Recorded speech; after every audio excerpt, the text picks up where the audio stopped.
আমরা আমার 2 ফ্রেন্ড মিলে কাঁঠাল কাটছে অনেক সুন্দর করে, আপনারা দেখতেই পাচ্ছেন। তবে হাতের অবস্থা দেখে অনেক কান্না আসছে আমাদের। আমি তারপর মরিচ কাটতে বসে গেলাম। আদা রসুন ভালো করে ছেঁচছি, কিন্তু আমাদের হলের গ্যাস নষ্ট। আমরা অন্য হলে যাচ্ছি, আর এই দেখেন হচ্ছে কাঁঠাল গাছ। গেলাম, এই হল হচ্ছে ইন্টারের হল। যাওয়ার পর প্রথমে কাঁঠালের মধ্যে পানি দিয়ে সিদ্ধ করে নিয়েছি। এখন একটু তেল দিয়ে এখানে জিরা, তারপরে পেঁয়াজ রসুন বাটা সব দিচ্ছি, দিয়ে ভালো করে কষিয়ে নিচ্ছি। এখানে স্বাদ মতো লবণ, মরিচের ফাঁকি, হলুদের ফাঁকি, জিরার গুঁড়া, দেন ধনিয়া গুঁড়া, সব কিছু দিয়ে ইচ্ছা মতো কষিয়ে নেবেন।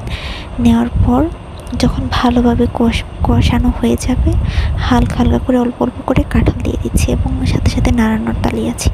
এভাবে তেল দিয়ে অনেকক্ষণ ভাজবেন, যতক্ষণ না পর্যন্ত এটাকে দেখে মনে হয় যে এটা ভাজা হয়েছে। এবং রান্নার মধ্যে আপনি লবণও দেখে নেবেন ঠিক আছে কিনা। আমাদের কাঁঠালটা সেই মজা হয়েছিল। আল্লাহ হাফেজ।